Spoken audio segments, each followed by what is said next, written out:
The Wall of Babies. My name is Riley. I'm 13 years old, and I live in Florida. Miami, to be precise. My mom and dad were going through a quite livid divorce, and they thought it would be a good idea if I would go to my Uncle Tom's house for about 2 weeks so that they could deal with the uncanny situation. I had no choice but to go. It was the middle of spring, and I had no plans at the time, plus it'll be nice to see my aunt and uncle. I kind of distanced myself from people, and I decided this spring that I would get out more and try to come out of my shell, so to speak. My mom drove me to my uncle's house. As we pulled up to his driveway, I got an uneasy feeling, like a bad energy was watching over me. I brushed it off and stepped out of my mom's car, and my feet stepped in a pile of mud. I brushed the mud off my feet and noticed that there was blood mixed in with the dirt. I brushed it off as nothing.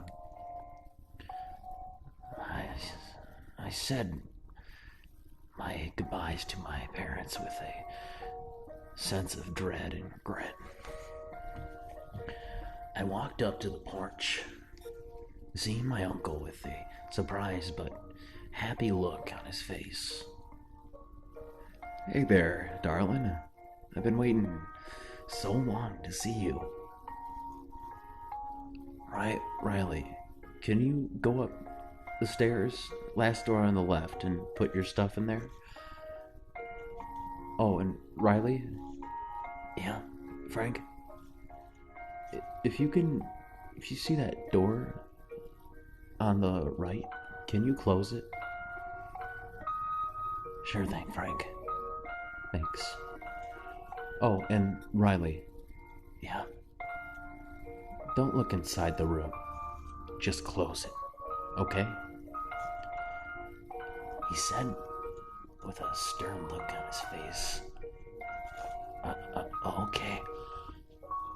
Dinner will be done at 6. Okay, Riley? Okay. Thank you, Uncle Frank.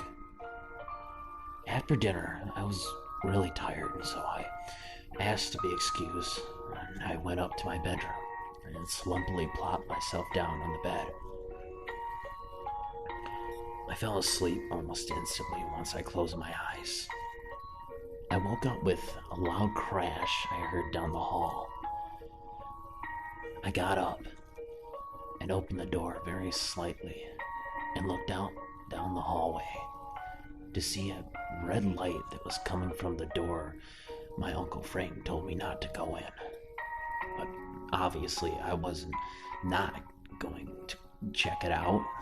I was a teenager after all. I walked up to the old white rusty door and opened it up. The door handle was wet. As soon as I opened the door, I saw dead babies stapled to the wall, all over, stapled baby arms to a chair. What the hell? Oh my God. That was drenched in blood. Baby heads sitting on the desk. I also noticed fetuses split open with terrifying expressions on their face. They were nailed to the wall with a note that sat on the desk below it. It said, "Why can't I have kids?" I was about to puke at this point. I couldn't believe what I was seeing. I screamed, and that's when I heard a voice coming from down the hallway. It was my Uncle Frank, and he had a smile on his face.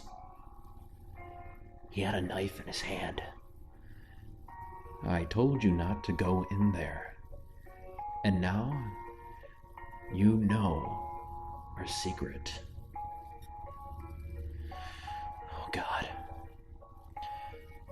You can't leave this place now. Now that you know the truth. My wife can't have babies. She's different than other women.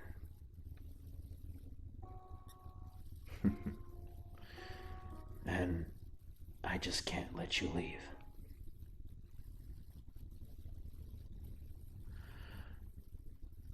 With this, I ran down the hallway. I was frightened. I told him to fuck off and to get away from me. The front door, and I went to the front door and tried to open it. I looked up to the top of the door. There was a padlock. Fuck, I can't leave, I said to myself.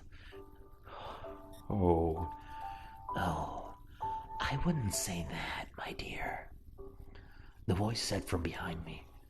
I turned around slowly, and what I saw was terrifying. It was my aunt.